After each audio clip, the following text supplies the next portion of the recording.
Hey, folks, in this episode of the This Week in Photo podcast, I'm sitting down with Nicki Sun. She's a host and a content creator.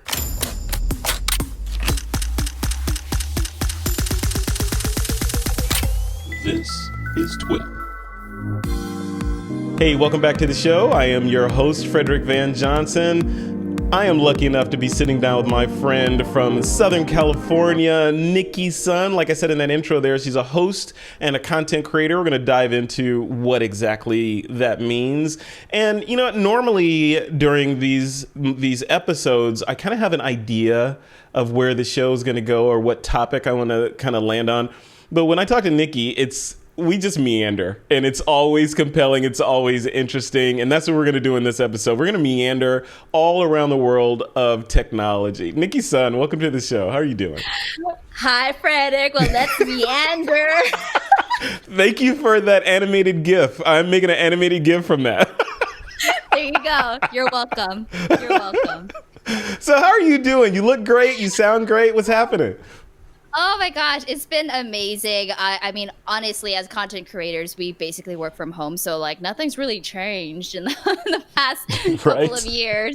But no, it's great to talk to you. I feel like every time we talk, it's like we have so many projects to catch up on. And then we, again, meander to so many topics. We're like, we should just press record on this because we have so much between you and I, like a wealth of knowledge, connections, resources that I know you and I are very much givers and sharers. Like, we should record this. Let's share. Absolutely. Yeah. And speaking of the sharing, I just want to dive right into this. So before we started recording, you and I were meandering and talking about AI and the sort of text to image and mobile content creating and all that. So our conversations are extremely nerdy and geeky, wonderfully so, right? And I love that. Yes. So I want to continue. Chatted for like an hour before we're like, let's record. Yeah, weren't we supposed to be doing a show today? What's going on? I want to continue that bit about, we were just a few minutes ago, we were talking about AI or the text to image sort of phenomena that's happening and how amazing it is for a lot of people and how frightening it is for a lot of content creators and artists that are like, okay, what do I do now? Because pretty soon they're going to be able to generate an image that looks photorealistic and it's going to be in layers and I'll be able to, all this stuff. What do you think? From Nicki Sun, the person that's sitting in the middle of all this technology, what do you think about this particular thing? Is it, AI or text to image? Is it important? Is it a flash in the pan, or is it where things are headed in the future and we have no idea where we're going?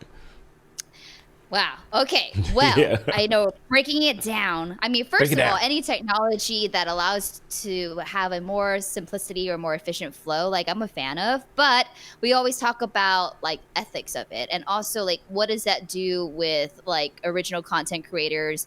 Does anybody feel like their job's being threatened? And I really don't side on the pessimistic side of that, because anytime a new technology, especially AI, is introduced, it only opens more opportunities and ideas for how it can be implemented into your daily life. I don't think AI could ever truly replace humans. I mean, we think about it too. When you think about blogs, for instance, I see and I get targeted a lot with like, tired of like putting your own blog post together, like hire AI to do it. I've tried these programs before and I give it like a prompt, but then I press go and it generates like the weirdest text. It feels like I'm reading from a robot. So I still very much identify with human connection. I'm pretty sure a lot of people do, especially in these panorama times, as I like to call it. It's like we're craving that human connection, right? But I think it really is cool because it unlocks so much more imagination. Like if I'm directing or writing something, I can actually, in my mind, create this character that is in my mind and implant it to a director or a storyteller in a much more precise way that we've never been able to do it before. I wouldn't hire AI to completely take away everything else, because you'd be able to essentially create a movie from just your words. But there's like this craft and this, storytelling concept that you need humans to really do that. But I don't know. It'd be very interesting. So I think it's too early, but I do see the potential. I do see the power. I check out like Karen Chang's work because she's been one of the creators to have early access to these programs. And she did a whole astronaut magazine cover based solely off of AI, which had a lot of creators thinking like, well, as a designer, is now my job becoming obsolete? But I really do feel that it only opens the opportunities for what more we can do with what we've been limited to before. And it's going to be a question of ethics, monetization, creative properties. And as long as we can get all that and licensing correct, like I think it could work hand in hand very well with like future technology. For sure. Yeah. There's everything. I agree with everything you said, but then you also I also look forward, and I think what industries are going to be most impacted. Sure, I think designers and photographers may be somewhat impacted. I don't think a lot, because I think the people that may be looking for that kind of imagery would probably be going to microstock and, those kinds of places instead. So I think the microstock houses like Adobe Stock and unsplash.com and all those folks should be scared, or at least embracing that technology and adding it to their offering. Because if I'm sitting there and I'm like, you know what, I need a graphic of A, B, and C for the thumbnail for this episode, and I can't find just the right one. What if I could just articulate what I'm looking for and have it pop up, or have a bunch of variants of that pop up, right? Or your thumbnails for YouTube videos. Like, I need to be Frederick, but holding this product in my hand, and I forgot to get it. And it's like, can you imagine? Oh, it's just so crazy. But again, I don't think folks have to worry about being replaced in terms of art, because we even see it now with NFTs, right? How we're minting original. And if the idea is if you're going to create a whole line of NFTs, for instance, and it's all AI based, I personally would be like, okay, anybody can kind of create that. I'm going to look back to the original artist, because that's what I resonate with as a human connection. So, I mean, I kind of am like this too on like NFTs and Bitcoins and stuff, because it's just like, I still crave human connection. I still crave like, this is real to me. I can touch it. I can feel it. It's tangible. And there's nothing that you can really replace that with. So I don't think folks have to worry about that. And if in a way, it's shifting your mind from scarcity to abundance mindset here. So if you're feeling like your job is threatened, like you're always going to be that artist. You're original. No one can replace you. AI cannot replace you. So it's just thinking other ways of how your art will be most valued to the world, and no one's going to ever replace you. Not even AI. In my personal humble opinion. Yeah, that's your opinion in 2022 as we record this, right? So, yes. I mean, you've seen technologies like Descript, right? Descript.com with, you can edit. I love Descript. Right, I love it too. They have this feature in there called Overdub, where you can. I've trained my copy of Descript to my voice, and I when I was testing it the first time, this was an early version of it. I trained it to my voice by reading. I think it had me read the first half of the Wizard of Oz or something, just so I could get all of my inflection and stuff.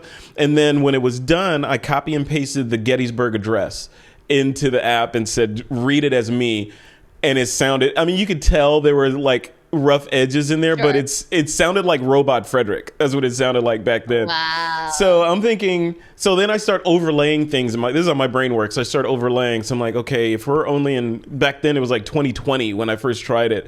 I'm like, if we're only in 2020 now, and you fast forward to 2022, we have this text-to-speech prompt stuff.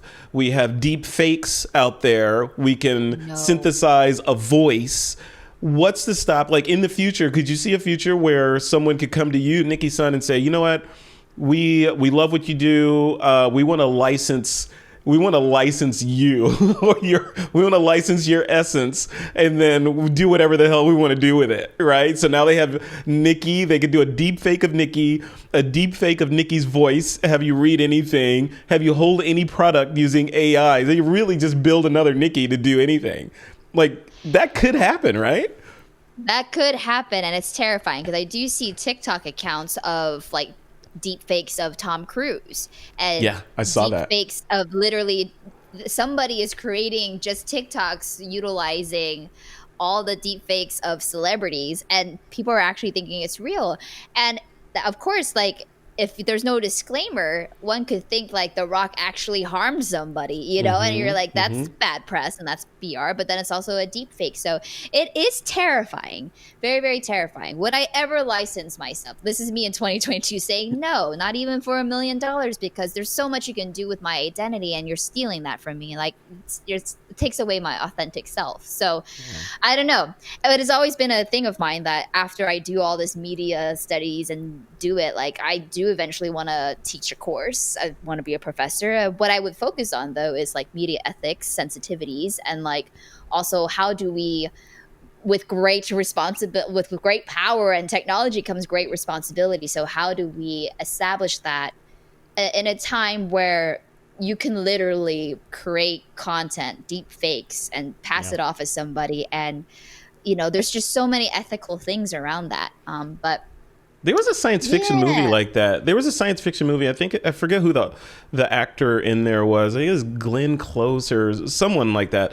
But the whole premise of the movie was she was getting older and past her prime, and they had a digitized version of her that they wanted to put in a movie instead of the real her. So they were gonna, you know, they were. I don't want to give the plot away, but that was the general gist of the thing. And then you fast forward to, what was it, 2 weeks ago? The news came out that James Earl Jones licensed the voice of Darth Vader back to Disney, so now they can continue making Star Wars films even if he passes away or whatever. They have all what they need to create dialogue, you know, from his voice. Would you do that? Would you just license your voice? You know, I don't know. Let me turn it back to you, Frederick. Would you? Yeah. Well, right now, if you ask me right now, well, there's a big depends on there, but I'm going to say no because I'm afraid, right? Because if I did, there would have to be like an ironclad contract around the types of things that the digital version of me can say versus what he can't say. Because I don't want people like saying, you know, hate speech or anti-Semitic this or whatever, and it's me saying it, right? Like Frederick said, what? I thought he was a nice guy, right?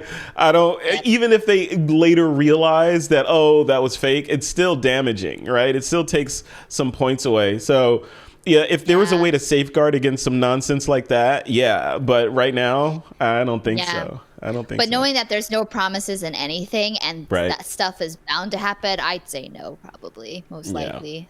What about after you pass away? No, it comes down with me to the grave. What Drake say? Like, bury me.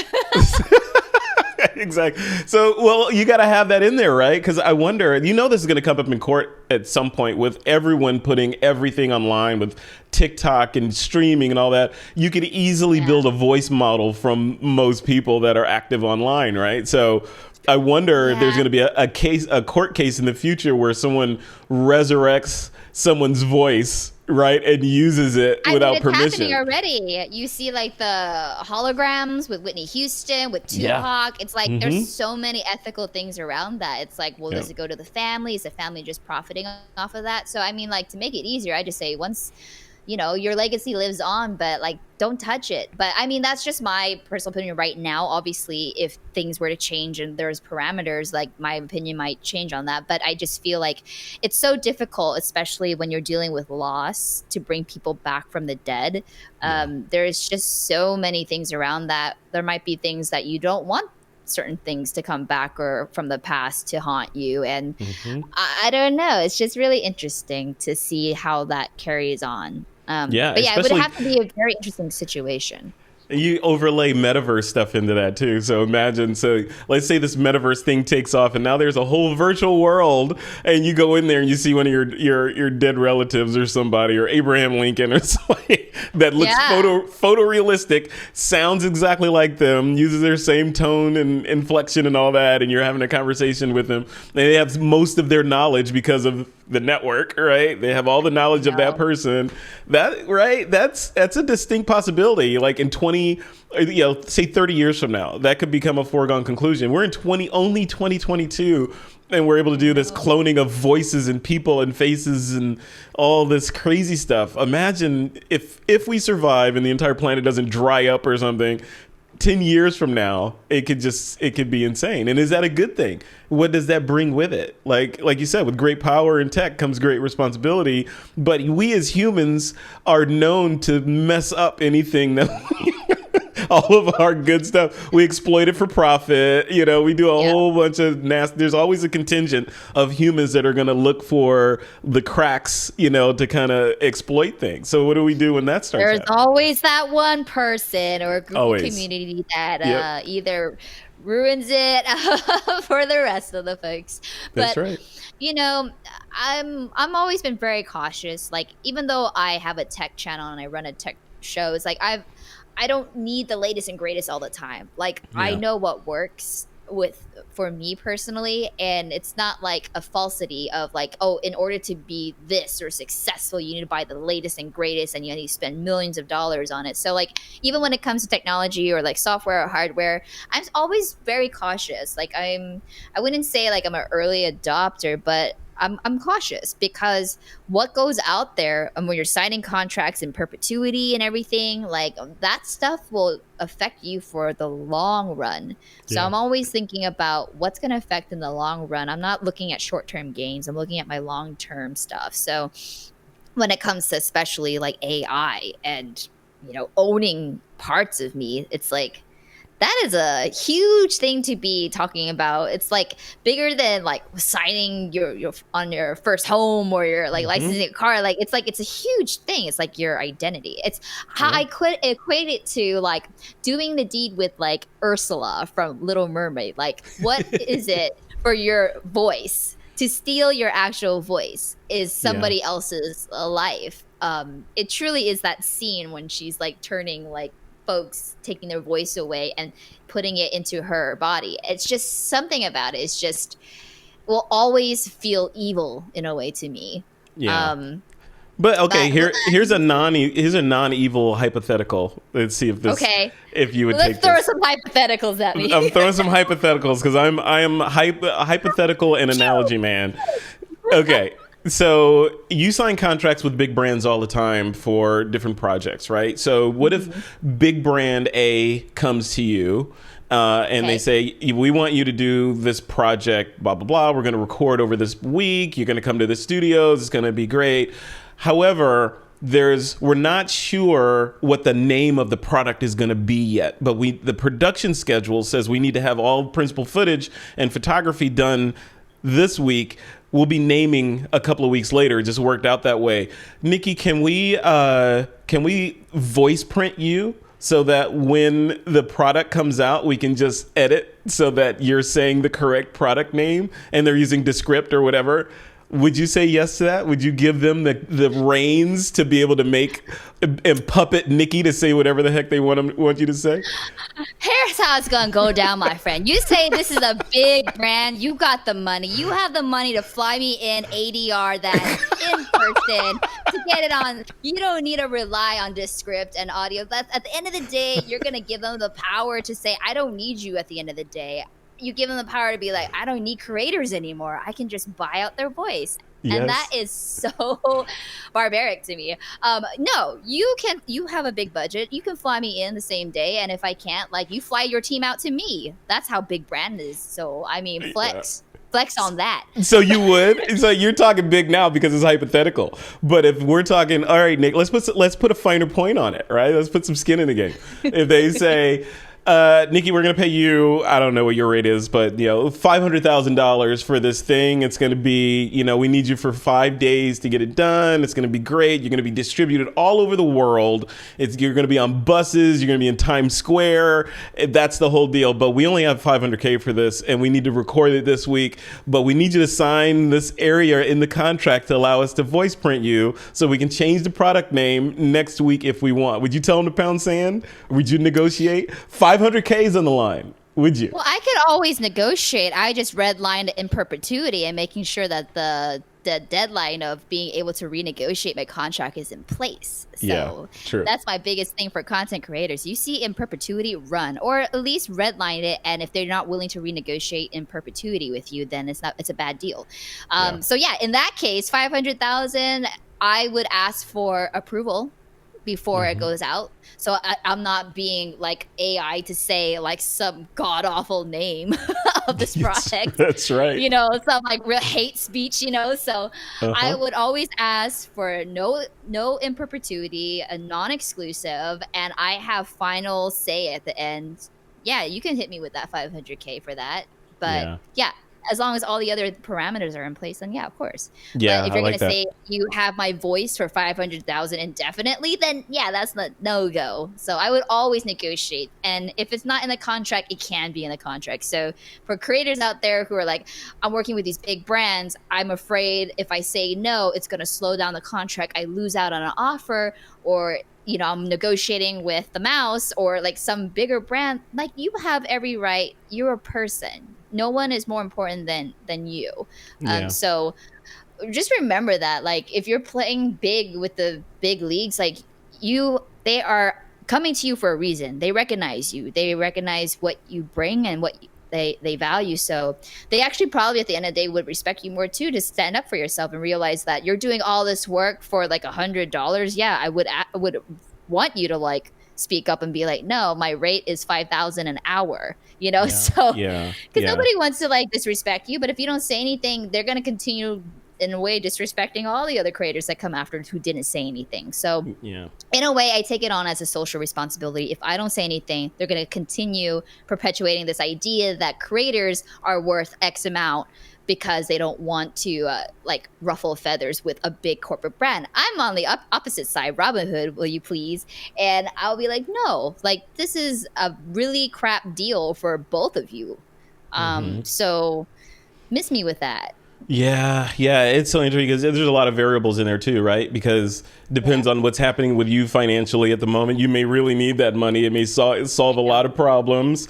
And there's always that chicken fear, right? Playing chicken with a brand, you know, who's going to turn first. It's like, well, if I push back and say no or put parameters around it, I don't want to get that email back that says, hey, Frederick, thanks for the time and entertaining this, but we've decided to go in a different direction. And then 500K just goes poof, right? And now you're in a point of weakness. You're like, oh, well, I was just kidding. Yeah. You could do that, you know? So, you know, it all depends, right?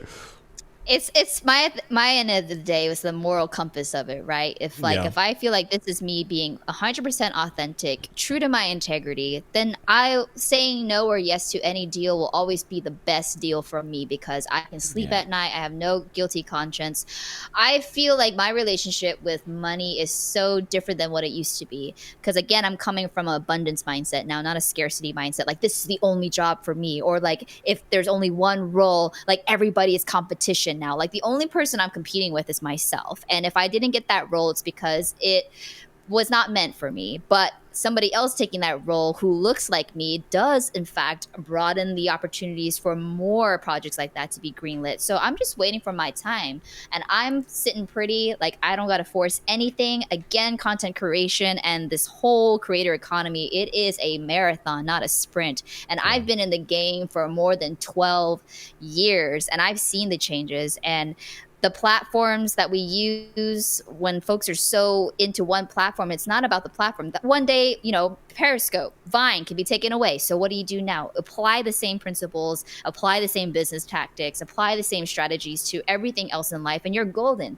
So it's not about chasing the platform or the thing or the money or whatever, because again, I do believe that when you are in your purpose and your why, and you're creating content that's based on your true selves, the money comes, like, regardless. It'll find you. And then when those opportunities do come, it's a no-brainer. It's a F yeah, right? And for me, I've learned that if it's not a F yeah, it's a F no. So if you're feeling like that, you're sitting with the contract, it is not making you feel 100% F yeah, I want to do this, then it's going to be a bad deal at the end of the day. Yeah, no, absolutely. Well said. So while I'm listening to you talk, I'm like, Nicki needs to have a course or something where, I mean, I know you're all over the place, right? You're on, you know, Patreon, you're all everywhere, you know, you're on Amazon shopping and all that, which I want to talk about a little bit. But when do we get a course from Nicki that teaches us how to be Nicki Sun?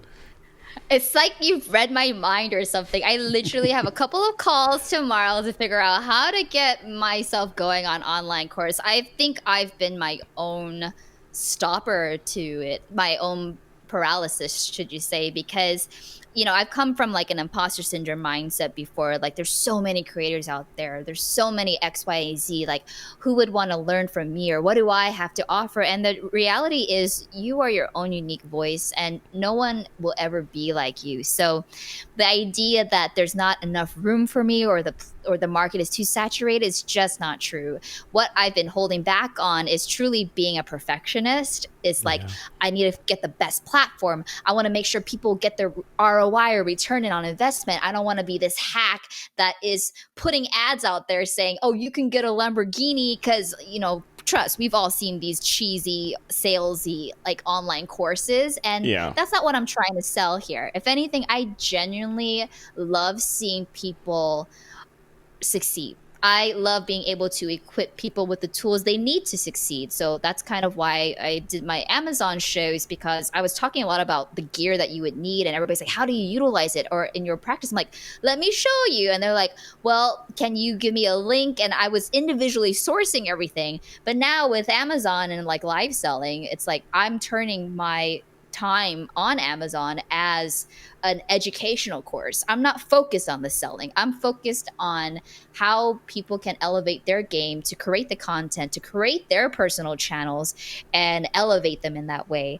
And while doing so, I'm very fortunate to be in the room with a lot of these product managers, developers who actually can change the course of how you edit things with the creators themselves. And I take that on as a very huge responsibility. So I'm in a very unique position that I just have really enjoyed teaching. And so I'm finally like, you know what? I need to create an online course, and maybe start small, just like very specific stuff, like how to go live, or do your first live stream from startup to, completion. How do you do that? Or how to build a brand? Because I've definitely started many brands, but I just like, how do I put that all in a course? Like, I don't know, like I got to film it. I got to have like 4K image, I feel like because you know nothing about filming and cameras and being on camera and audio. You have none of those skills, right? So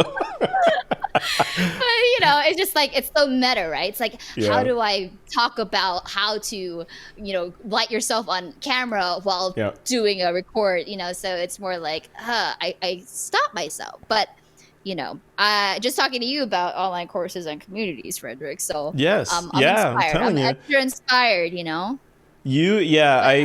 was telling you offline, I feel like you have all the materials. I want to say raw materials. They're not even raw materials, right? You have all the tools to create a kick-ass community course, and it's almost a responsibility. I know your platform and the people that you're reaching and trying to talk to, they need that. They need a Nicki. They need a place for them to kind of coalesce and exchange ideas, and for you to teach them and all that stuff. So the responsibility is yours. You have to do it. Yeah. If not you, who? And if not now, when? Right? I know.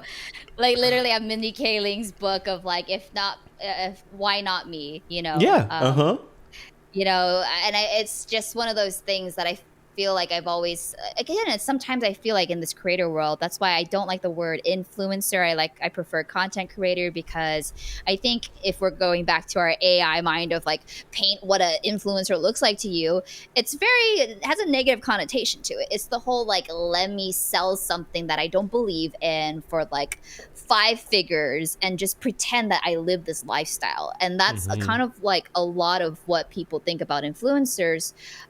So it's really hard when you're talking to the general society. Oh, you're an influencer. Like, they say it like with such distaste. And so at the end of the day, though, it's like, I'm a content creator. At the end of the day, I want to tell stories and find tools that will best help other people tell their stories. So if I'm influencing in that way because I've earned my community's trust and I have been able to provide value, sure, you can call me an influencer in that way, but how it is being handled right now as a definition of influencer, like we're just some cog in the machine, or like put this label on it. It's like very low hanging fruit tier label for it. I don't like that.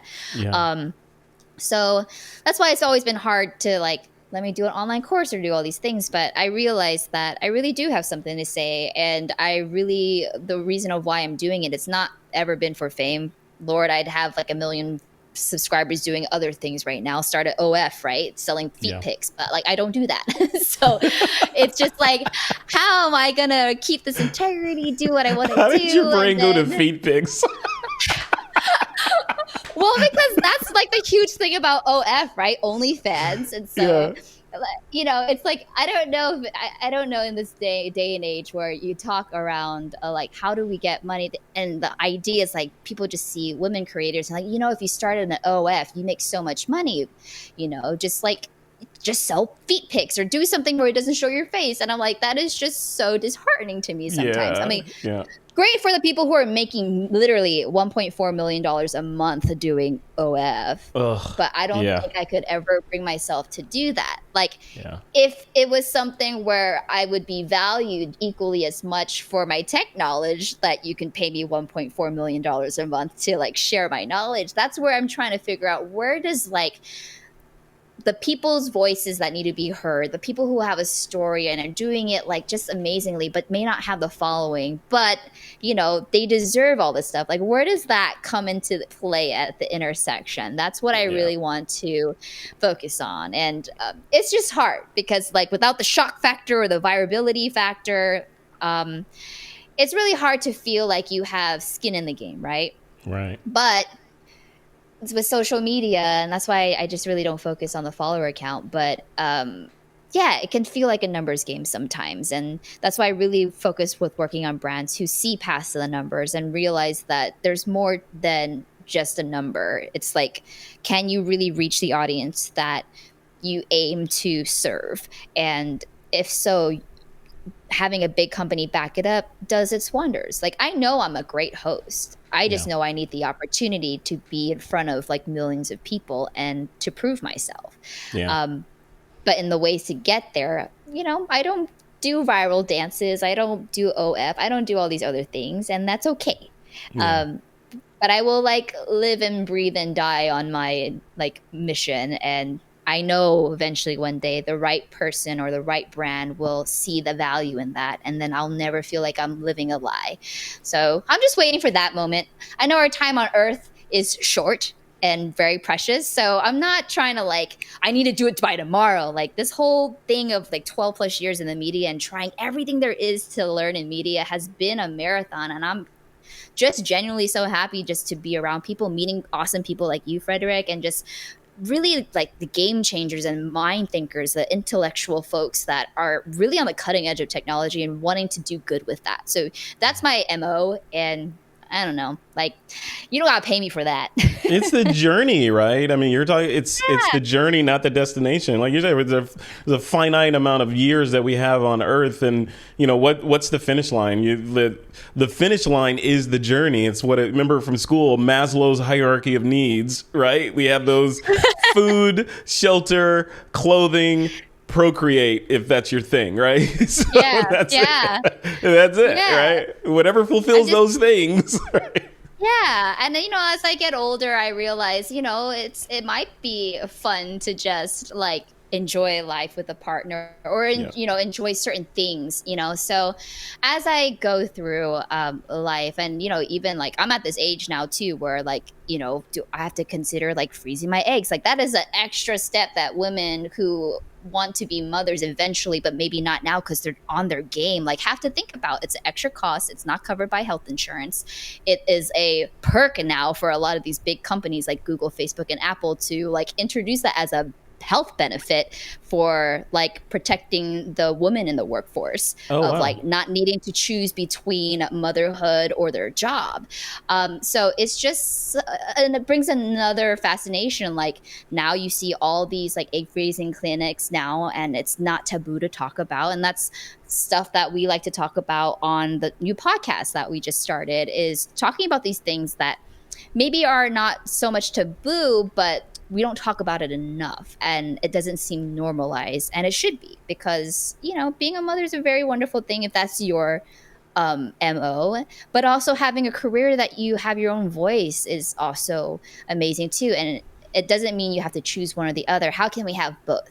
And as women, especially women in tech, I know, like, in a way, society has given me a shelf life of like I can only be on camera for so long, but I'm here to stand the test of time to be like, no, I hope my knowledge and like my ability to connect with different groups from all different ages and with different technology. Like now I can go podcasting. Like if you can't see my face, like you can listen to me, like that will never die. My mind will never die. So it's just, how do I have longevity in this game? Hey, AI, there you go. Exactly. It's a full circle. Just take this Nicki, right, and digitize her and voice print her. And when you feel like you've jumped the shark, just uncork this digital Nicki and keep going. At the same time, I want to normalize getting older because I love getting older. I don't know. Me it's too. Something, Yeah. I mean, I know you and I share this in common, but it's like, I lost my dad. So it's like he could have done so much more if he wanted to. And I am very grateful for every year that I get older because that's one year that he may have not had and other people don't get a chance. So I actually embrace getting older, even though I like to go on a scavenger hunt every now and then and pick out my white hairs.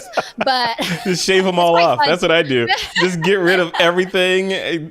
Wigs have gotten cheaper and they look amazing. I bought a pair of bangs on Amazon. It's on my Amazon store, by the way, and I just threw it on. I'm like, I don't have to commit to bangs. But this $16 hairpiece was like, I'm a whole other personality now. Well, before we end, I want to talk about that a little bit. And just for the record, I've been keeping score here. Just for the record, speaking of meandering, the meandering conversation, we started with AI. We went to courses. We talked about feet. We talked about freezing eggs and working with brands. And now we're segueing into your Amazon store and the podcast. So I'm sure there was other points in between there. There are other points in there. Yeah. So tell me, so a lot of people don't know about this Amazon shopping streaming thing that Amazon is doing. What is it and what are you doing with them? Yeah, so Amazon has recently introduced the idea of live selling. So I've actually done a course on live streaming, actually. And so right now, China evaluates live selling at over $30 billion. It's huge. It's a huge market. It's not as big in the United States yet, but they're estimating that in a couple of years, it'll be like a $12 billion industry. Live selling has been a way to be like a super nano or micro influencer to sell, brands and products. And at the end of the day, you're making money. You're making a lot of money for these companies that they need to buy, especially during Panorama. Everybody was getting things on Amazon. Prime 2-day shipping, don't got to leave the house. Like, you have to think about like where people are going. People are working remotely now. Everybody's just going to buy online. Brick and mortar stores might become obsolete. So it's smart to know that you basically fund or give commissions to creators that have a loyal following that will buy things that you're specifically into your niche market and you're selling and you're getting a commission. Right now, I don't believe the commission is quite as fair, especially for those of us who are in the camera and technology world like I am. Like you can get way more compensation or commission if I were to sell beauty products, but I'm not a beauty influencer. I am a tech person. So it's like, how do we figure out, that? But anyways, I got invited to be a part of the Amazon influencer program at the start of this year. And I never want to burn out. So I only commit to 1 hour a week. So Tuesdays at 7 p.m. Pacific Standard Time, I go live every week, and you're supposed to just kind of talk about your favorite products. But what I've learned is I don't like selling in that way, or I don't like the ickiness of the idea that it's selling. So I've turned it into a 1 hour educational live stream on the tech products that I use in my daily life, and I try to theme it out as much as possible. I am not one of those live streamers that purchases a whole bunch of stuff on Amazon, reviews it, and then returns it. That's actually kind of like illegal. But what I do is like I genuinely talk about the products that I love. So sometimes I actually repeat products. It's not like every week I have a slew of 40 new items to talk about. It's more like, okay, last week I talked about audio. This week I'm going to talk about wireless audio and how you can mic up and hide your mic when you're doing interviews. So it's like bit educational, but also if you're looking for something like this to up your game in content creation, here's my carousel, and it supports me and my channel at no extra cost to you, like with a 2% commission, right? So I'm not like getting a lot, but in creating this content, I brought on an editor now, and so I'm going to have him help me edit down my hour live streams into specific videos or maybe specific things that I said during my live stream, you know, making it more efficient, more easy. Because really the thought of like doing individual product videos before was very overwhelming to me. I was like, oh, I got to get camera B, got to get camera A, then it takes time to edit.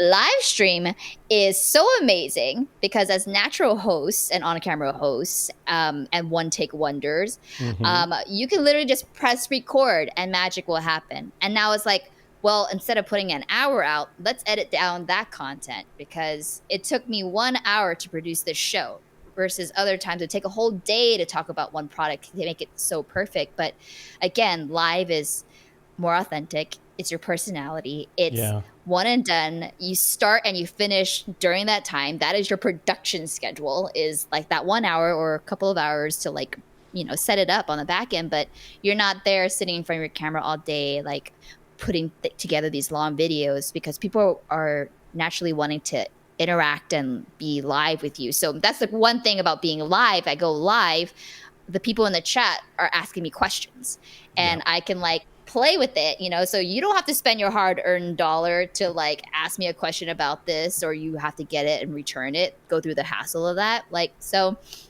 it's been a new adventure for me. This is a live stream journey. Because I'm not You've been doing Twitcher. it for like a year? Has it been like a year or so? Yeah. It's been about a year. So I started my first live stream, I think December 28th, but like I would like to say the 1st of January. And then once a week since then. I've only missed a couple I missed 2 because I had other things. I was the host for the Disney and Pixar movie Turning Red. So I got to be their official red carpet host. So that was a Tuesday. I missed that one. And then the second one I missed was when our podcast did our wrap and launch party at the Godfrey Hotel on a Tuesday, which happened to be when we released our podcast is Tuesday morning. So we did our wrap and launch day on that day, and we had Fox reporter Sandra Endo Q&A, our moderator Q&A. So those are the 2 big days that I missed, but it's really for me to be consistent because let's be real, there's so much content creation out there. It's like, how do you be consistent? Like consistency is so hard. So this was actually a test for me. Like, can I stick with something? And let me commit to something that I can commit to. So 1 hour a week, Tuesdays. Let's see how it goes. And I've seen growth. And so if anything, it has been encouraging to feel like if whatever I decide to put my mind to, like I can do it. I just have to stick with it for a little bit. So that's it. Consistency. Consistency and consistency and quality of that. You can do something and suck at it for a long time. That doesn't get you anywhere. Right? You don't want to be consistently bad. No. Don't be consistently bad. Well, tell me about this podcast too. You know, I love podcasts. So what's the deal? Yes. So it's a little different, Frederick. So you know that I'm a tech person, but there's so many other sides to our beings besides like photography and technology. And Messy Sexy Me is a podcast that was birthed on the rooftop of my co-host Quincy Pham's rooftop and my other co-host Jesse Stafford. We're just 3 women from 3 different walks of life. We span differently in age range, ethnicity, and also relationship status.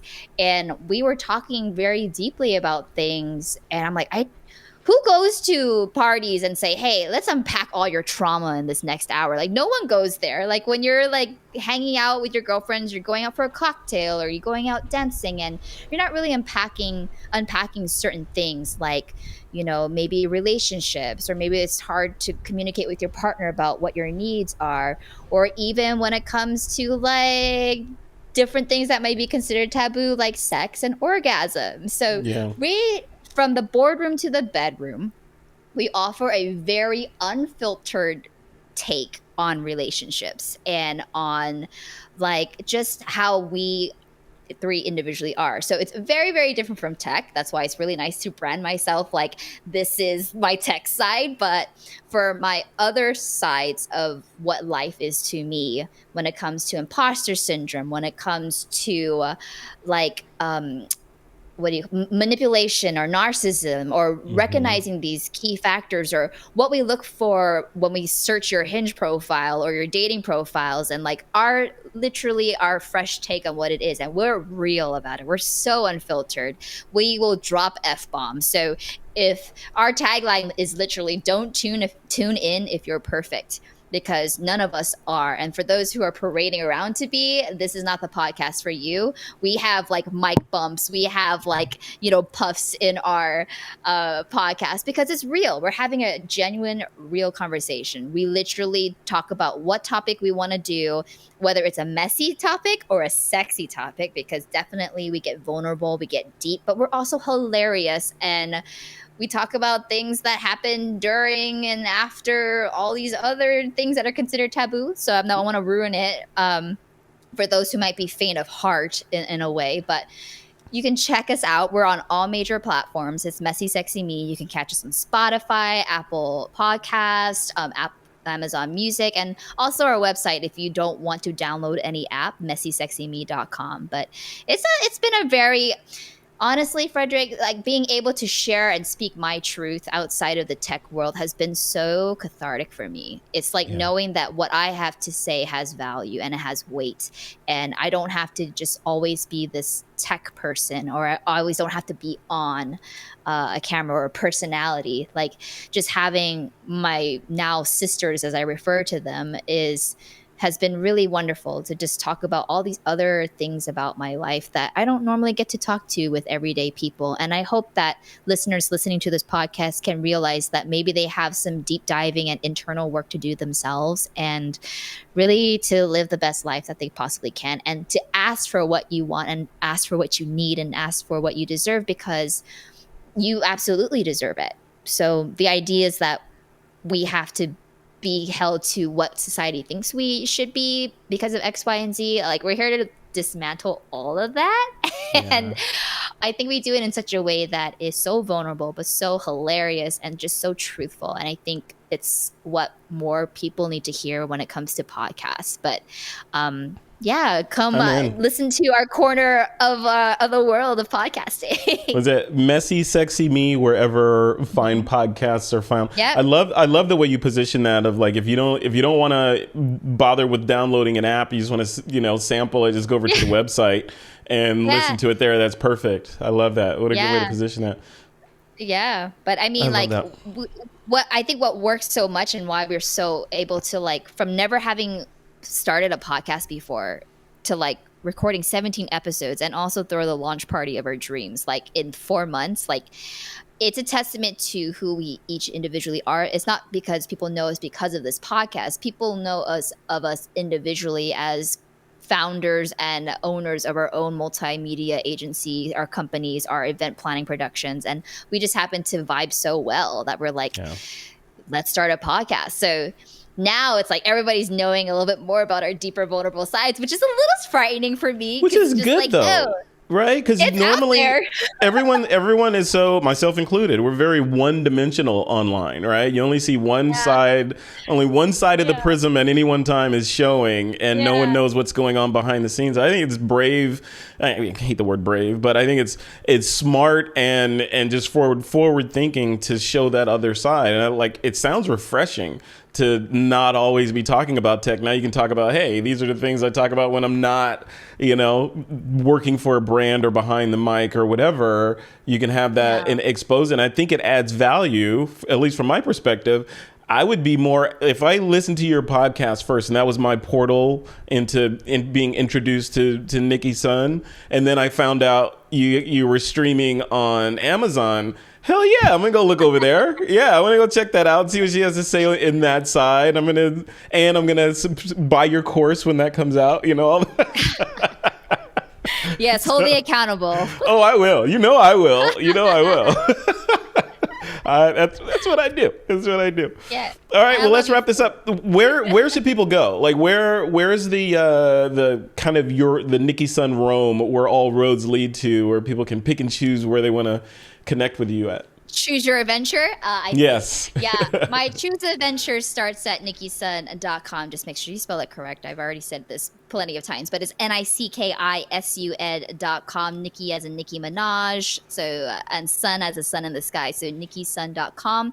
But literally all my like social links and my portfolio, if you click work with me, it kind of unfolds into all my in front and behind productions that I've done that I'm very, very proud of. And so if you want to work with me in any capacity, that is the way in which you can work. And if you're a brand or company looking to partner with me, my email is there as well. And I don't really have like a one size fits all. That's why it's like, shoot me an email first to see what we can do together, and we can work on some creative ideas. So it's a custom kind of work that I do. It's not a one size fits all. So bespoke. But yeah. Bespoke. Yes. Love it.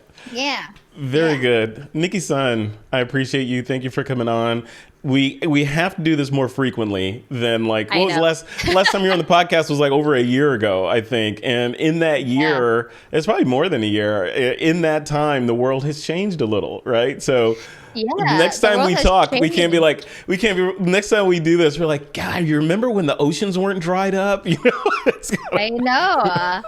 I guess like the one thing for your viewers that's different is I forgot to mention in the time that we talked and met, I believe, I was just an attendee at NAB show. And this past year, I was NAB show's official spokesperson. What? So that's right. I remember seeing your name up there, and I had a little tear. I was like, "Oh, Nicki."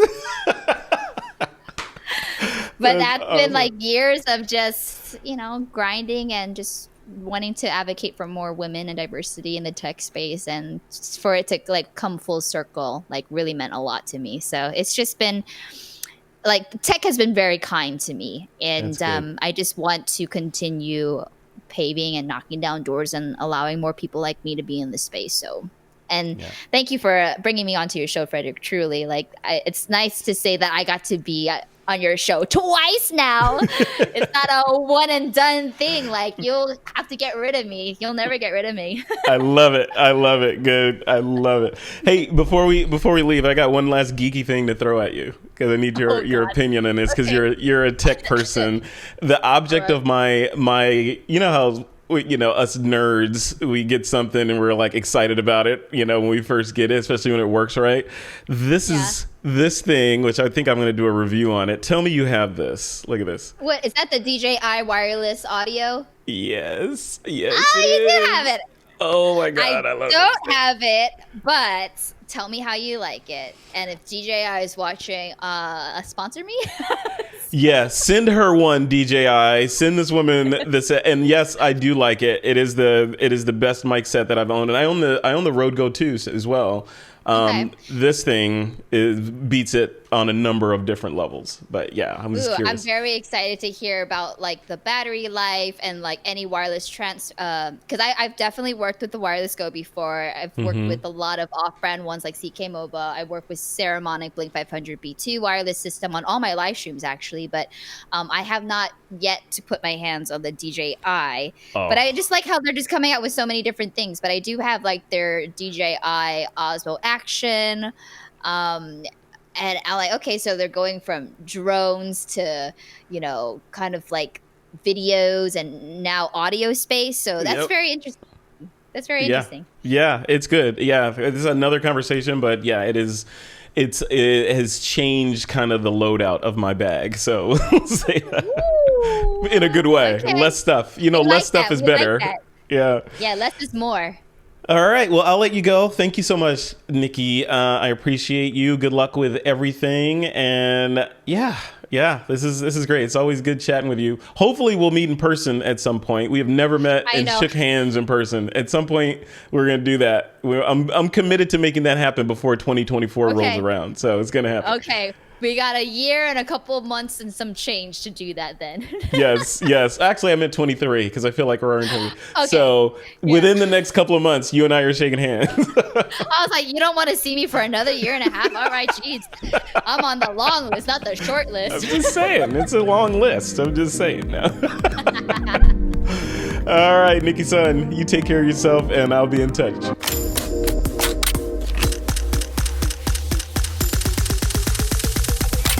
This is TWiP.